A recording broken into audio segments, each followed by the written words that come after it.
വേദിയിലുള്ള ആദരണീയരായ അതിഥികൾ, SSFൻ്റെയും അതുപോലെ SYSൻ്റെയും നേതാക്കന്മാർ, സ്നേഹനിധികളായ സഹോദരങ്ങളെ, SSFൻ്റെ സാഹിത്യോത്സവത്തിൻ്റെ പ്രമേയമായി നിങ്ങൾ സ്വീകരിച്ചത് വളരെ വ്യത്യസ്തമായ ഒരാശയത്തെയാണ്. നമ്മളെല്ലാവരും ഫസ്റ്റ് ലുക്കിനെ കുറിച്ച് മാത്രം സംസാരിക്കുന്ന ഒരു കാലമാണ്. ഫസ്റ്റ് ലുക്ക് പോസ്റ്ററുകളെക്കുറിച്ച്, ആദ്യ കാഴ്ചയിലെ അനുഭവങ്ങളെക്കുറിച്ച്. പക്ഷെ മനുഷ്യൻ നിർബന്ധമായും ഒരു സെക്കൻഡ് ലുക്ക് ആവശ്യമുണ്ട് എന്ന് മനുഷ്യരോട് പറയുന്ന ഒരു പ്രമേയമായിട്ടാണ് ഞാനിതിനെ കാണുന്നത്. നേരത്തെ സംസാരിക്കുമ്പോൾ ജോർജ് ഓർവെലിനെ കോട്ട് ചെയ്തുകൊണ്ട് പറയണ്ടേ, ഞാൻ ബാക്കോട്ട് നോക്കിയിരുന്നില്ല. ഓക്കെ, 1984 എന്ന നോവല് ഇന്നും നമ്മളൊക്കെ ഹോണ്ട് ചെയ്യുന്നൊരു നോവലാണ്. ഞാനത് വളരെ വർഷങ്ങൾക്ക് മുമ്പ് വായിച്ചൊരു നോവലാണ്. 1949 ജോർജ് ഓർവെൽ ഈ പുസ്തകം എഴുതുന്നത്. പക്ഷേ 20-ാം നൂറ്റാണ്ടിൻ്റെ 1949 ഒരു കാലത്തെ അല്ല 84 ലോകം കാണുന്നത്.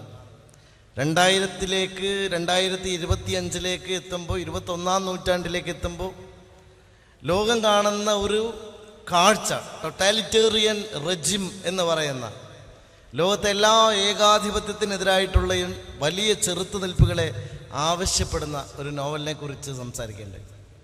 എനിക്ക് തോന്നുന്നത് ഈ ഫസ്റ്റ് ലുക്ക് പോസ്റ്ററുകളെല്ലാം ഫേക്കാണെന്നുള്ളതാണ്. I think so. മനുഷ്യരെ ഫേക്ക് ചെയ്യുന്ന ഏറ്റവും വലിയൊരു കാര്യം, ഇപ്പോൾ സിൻഹ ഇവിടെ സൂചിപ്പിക്കേണ്ട, he is also told about that how people are faking others. നമ്മളിപ്പോൾ നെക്സസ് എന്ന് പറയുന്ന യുവാൽ ഹരാരിയുടെ വളരെ ശ്രദ്ധേയമായ ഒരു പുസ്തകമാണ്. It was very controversial in academic രംഗത്താണെങ്കിലും അല്ലാതെയുമൊക്കെ വലിയ കോൺട്രവേഴ്സി ഉണ്ടാക്കിയിരുന്നു. ആ പുസ്തകത്തിൻ്റെ ഏറ്റവും പ്രധാനമായ കാര്യം, ലോകത്ത് മിസ്ഇൻഫർമേഷൻ എന്ന് പറയുന്നത് പോലെ, ഡിസ്ഇൻഫർമേഷൻ എന്ന് പറയുന്ന പോലെ, നമ്മളുടെ ലോകത്തിന് ഇന്ന് നമ്മൾ കാണുന്ന എല്ലാ വാർത്തകൾക്കും കാഴ്ചകൾക്കും ഒരു അസ്വാഭാവികമായ നിഗൂഢതയുണ്ട്. അല്ലെങ്കിൽ നമ്മളിപ്പോൾ കാണുന്നത് ഒന്നുമല്ല സത്യം എന്ന് പറയുന്ന ഒരു വലിയ കാര്യമാണ്. എനിക്ക് തോന്നുന്നു ആ ഉൾക്കാഴ്ചയെക്കുറിച്ചാണ് സെക്കൻഡ് ലുക്ക് ആവശ്യപ്പെടുന്നത് എന്നാണ്. Am I right? ആണോ? ഞാൻ കരുതുന്നത് അങ്ങനെയാണ്. കാരണം നമുക്കൊരു രണ്ടാമത്തെ കാഴ്ച ആവശ്യമുണ്ട്. നമ്മൾ കണ്ടു തീർക്കുന്ന എല്ലാ കാഴ്ചകൾക്കും അപ്പുറത്ത് ഒരു യാഥാർത്ഥ്യത്തിൻ്റെ കാഴ്ചയുണ്ട്.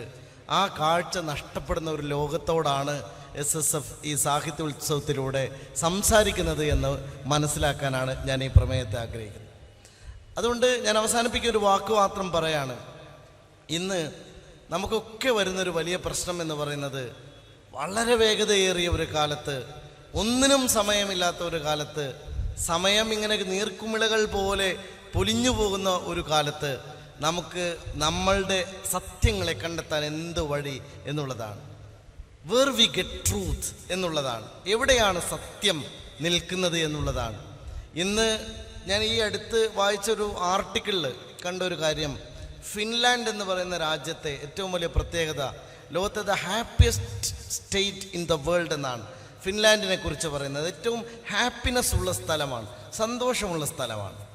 അവിടുത്തെ സാമൂഹ്യ പാഠം, പ്രൈമറി സ്കൂളിലെ സാമൂഹ്യ പാഠത്തിൻ്റെ ടെക്സ്റ്റ് ബുക്കിൽ പഠിപ്പിക്കുന്ന ഒരു സിലബസ്, നിങ്ങൾക്ക് എങ്ങനെയാണ് ഫേക്കിനെ തിരിച്ചറിയാൻ കഴിയുക എന്നുള്ളതാണ്.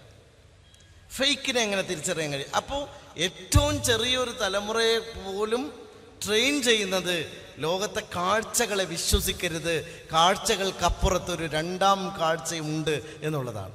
ആ രണ്ടാം കാഴ്ചയിലേക്ക് കണ്ണു തുറക്കുകയാണ് SSFൻ്റെ ഈ സാഹിത്യോത്സവം എന്ന് ഓർമ്മിപ്പിച്ചുകൊണ്ട് ഈ മനോഹരമായ പ്രോഗ്രാം നിങ്ങൾ പെരിന്തൽമണ്ണയിൽ നടത്തിയതിനുള്ള സന്തോഷവും ആതിഥ്യവും അറിയിച്ചുകൊണ്ട് വളരെ സന്തോഷപൂർവ്വം ഒരിക്കൽ കൂടി അനുമോദനങ്ങൾ നേരുന്നു. നന്ദി. അസ്സലാമു അലൈക്കും.